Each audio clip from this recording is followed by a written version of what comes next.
Why did God allow the United States to have a victory against their own government that they overthrew, the government of Great Britain? John Wesley, the old British Methodist street preacher, had written a letter to the 13 colonies during the time of the war, telling them they were in rebellion against God and violating Romans chapter 13 about being subject to the higher powers, and other verses about being honoring the king and obeying civil magistrates. By taking up arms against their government, they were violating the scriptures. And yet, God allowed them to have victory over the king, King George III, and over the British government, and to start their own country, which we live in now, our own country, the United States of America, the most powerful nation on earth, the most blessed nation on earth. Not only that, but only 3% of the American population supported the Revolutionary War. And yet, despite the other 97% either being neutral or being loyalists and giving their loyalties to the Crown of England, that 3% still won the war. What caused America to win the war? Why did God bless America with victory and with independence? Well, the answer can be found easily in Genesis chapter 12.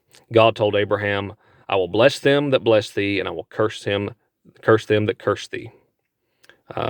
If you look at the history of England, both under Catholicism and under Protestantism, the entire history of England prior to the Revolutionary War of the United States of America, you can look at the history of England and see that they always persecuted the Jewish people.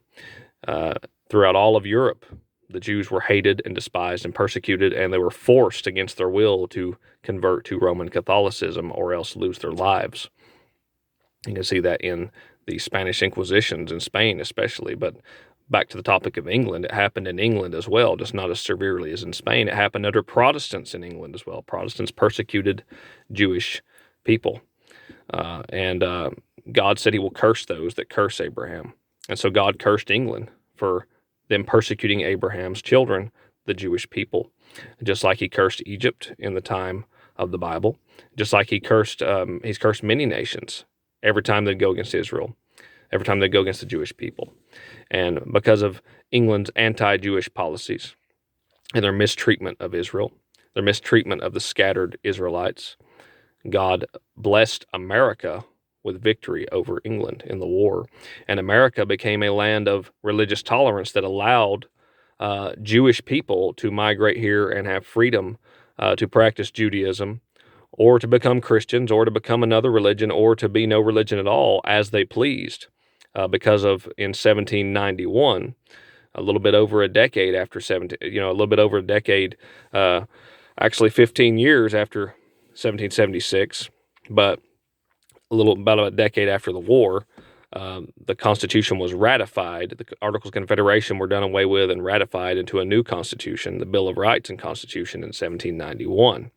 And in 1791, the First Amendment was ratified, which allowed freedom of religion for all religions: Christians, Jews, Muslims, pagans, whatever religion you chose to be, even though the United States as a country was founded on Christian values, and Christianity was still, Judaism and Christianity both together, Old and New Testament together, were still the basis for many laws in the individual states, especially in Massachusetts and Maryland, places like that, where the Old Testament law was still, a lot of laws from the Old Testament were still in effect, and the penalties associated. But nevertheless, they allowed freedom to believe whatever religion you choose to believe in without being arrested or fined or persecuted by the government in all the states in America, and it always has been since the ratification of the First Amendment in 1791. But all because America gave refuge to God's chosen people, the Jews. God blessed America. And all because England was anti-Semitic, God cursed England. And that's why we have Independence Day. That's why God's blessing has been on America, because of America's support for the Jews and for Israel later on in 1948, when Israel became a nation again. It was Harry Truman the President of the United States, that declared Israel a nation, the first among the United Nations to declare Israel a nation, and God has blessed America richly. And I believe that's one of the things that's kept America from being totally destroyed by God. We've already legalized sin in all sorts of areas in our nation, and we're under the judgment of God, I believe, as a nation in America. But God has not destroyed America for two reasons, I believe. Number one, because of the remnant of Bible-believing Christians who are still here. That's why he destroyed Sodom, as there were no believers in Sodom. But there are believers besides Lot, and he got Lot out. But there are a lot of believers in America, and that's why God has not destroyed America, number one.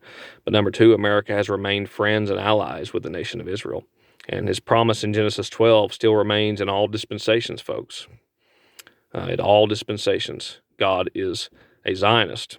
God is pro-Israel. Thank you, and God bless you. Have a good Independence Day.